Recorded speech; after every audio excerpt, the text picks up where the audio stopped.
How's it going, everyone? So first off, quick apologies in the delay of getting this video out. Things have just been super busy over on my end, but I wanted to spend some time here to talk about a little indie game that I played a couple weeks ago called Season, A Letter to the Future. So before we get started, a quick disclaimer, I was actually given a review code for Season way back in January when it was released, which is why I'm covering it in a video here. And you may have actually seen this game when it got announced during one of the PlayStation showcases.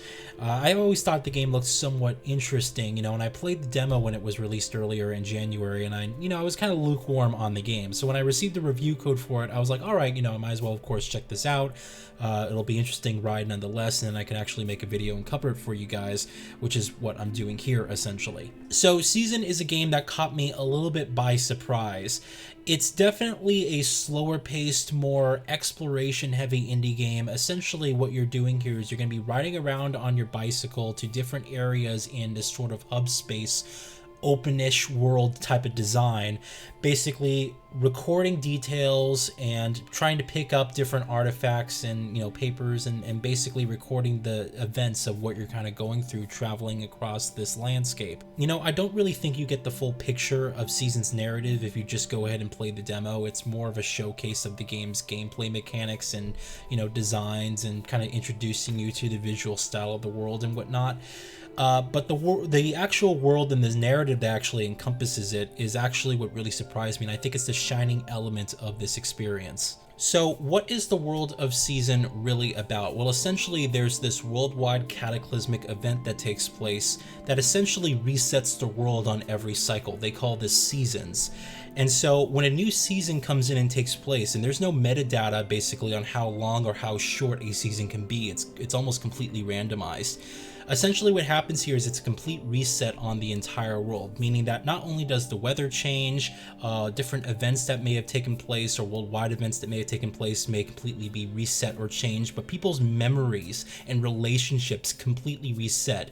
As soon as a new season takes over, you completely forget who you are, what your relationships are, and it's a complete reset, honestly, on basically the entirety of life and all that encompasses its world. And so you are tasked here with basically recording as much data as possible before the current season ends as a new season comes to take place. And you basically set off, you leave your homeland here in an effort to preserve all of the work and all of the history that took place during this particular season. This is what really surprised me when I was playing Season, was more or less the tone of its story here. And honestly, it kind of surprised me because the game doesn't really try to depress you, right? It doesn't deal with a lot of, sad subject matter. You have people who understand what's going on, people are aware of this new cycle coming forward, and everyone's kind of embraced it. There's no one here that's really kind of sad, and some people are honestly looking forward to this because they've been living with so much grief in their life from this current season, that a complete reset where they can completely forget all of the events that took place honestly is in a way comforting to them. And so what your character does here is she essentially travels to a new city, and she's gathering as much data as possible, taking as much pictures as possible. She's meeting new people, trying to help them out with transitioning, to a new season, trying to see what they can leave behind or what they can take with them. And it's a very interesting, narrative, and it deals with some pretty heavy subject matter, but the game doesn't necessarily kind of throw it in your face. You're not going to see very depressed people here. Everyone's kind of living with this depression, and again, as I said, is aware of what's going on, and people have accepted it and embraced it and are just doing their best to try and move on and move forward. I don't want to spoil too much about the game's story. It's not so story driven to the point where there's a lot of cut scenes or anything like that.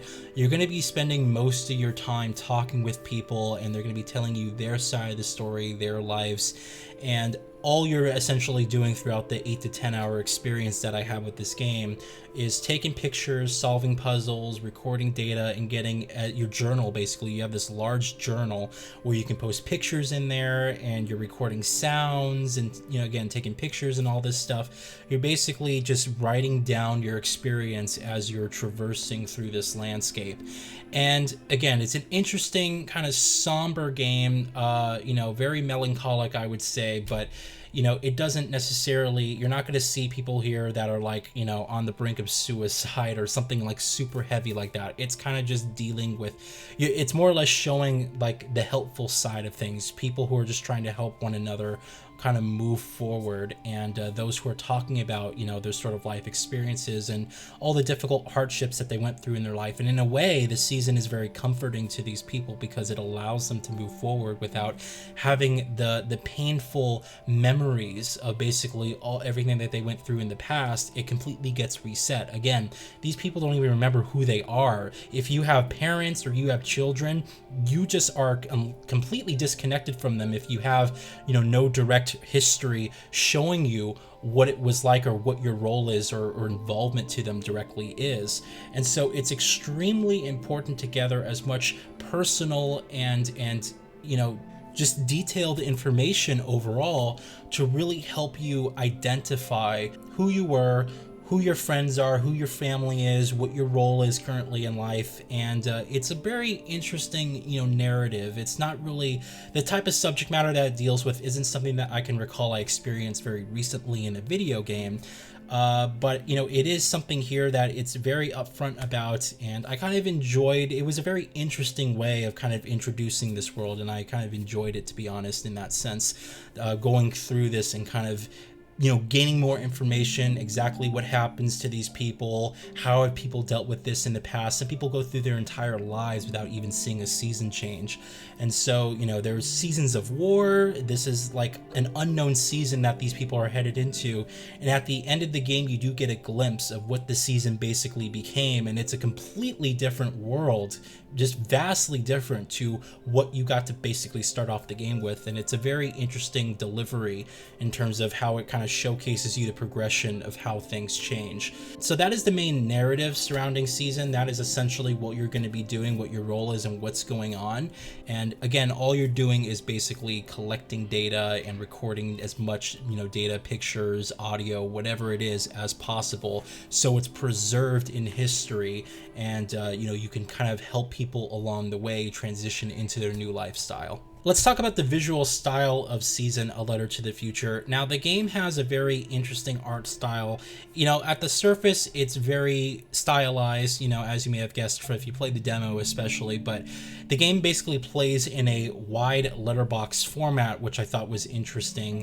The graphics and resolution, everything's pin sharp and, you know, suitably detailed for the art style that it is. But essentially what this game kind of looks like is a painting in motion. I think that's kind of what they were going for here. So I actually kind of like the graphical style of this game. I think it fits appropriately with sort of the main story that they were telling and the themes and whatnot. It just kind of fits the game. You know, I think it's, when you take into consideration this is a smaller indie budget title, I think that they did a smart choice in making a more stylized approach here. You know, the characters are very stylized as well, but all the emotions come across correctly. You know, you kind of get the sense of everyone's place in the world and, you know, kind of the stuff that they're dealing with. So I don't think there is any criticisms I have regarding the art style of the game.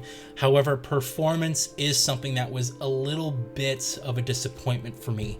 Now, I played this on PlayStation 5 and I got a pin sharp, which looked perceptibly 4K resolution image. Keep in mind, again, the game is letterbox, so you have basically black bars on the top and bottom in an ultra wide format.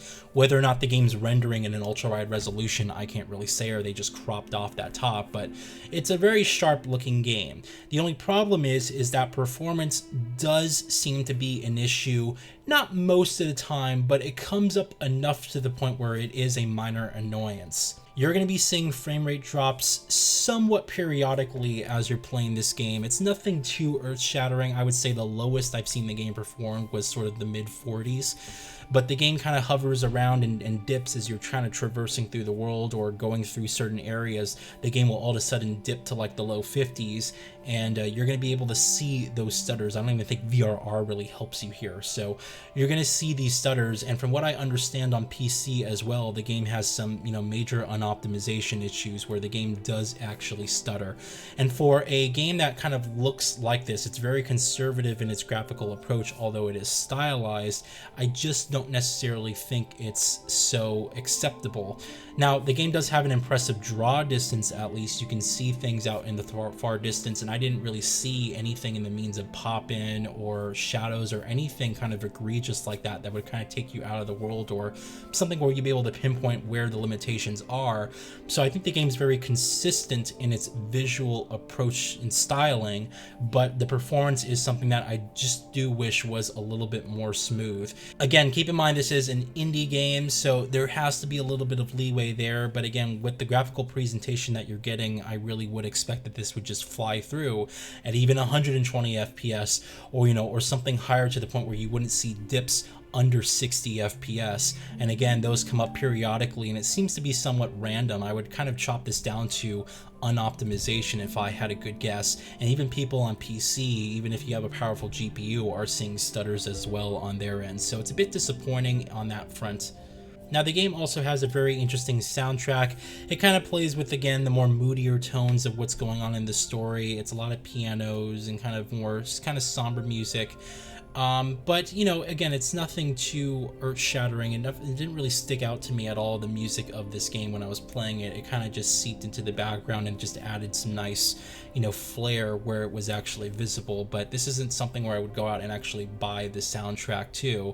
Most of the time, honestly, it's not really playing. You'll just be exploring this world, and you'll be enjoying the sound of wind kind of flowing by you, or, birds or animals or whatever kind of in the distance. Most of the time, you're just kind of riding through this world, and there's not really much in the way of sounds. It's more environmental music. But where the music does come up, I do think that they kind of conservatively use it, and only for the more emotive scenes, and it gets the job done. I just wouldn't necessarily say it was anything extraordinary. And so that kind of leaves us with the gameplay side. Now, this is where I think that things are going to be a little bit divisive in terms of how people enjoy this game, and it kind of depends on what you kind of look for in a game. Again, this is a very kind of smaller style game, indie style game. Honestly, when I was playing this game, it kind of reminded me a lot of Death Stranding. So if you like Death Stranding like I did, I thought that was a fantastic game, but the gameplay really has to speak with you on something like that.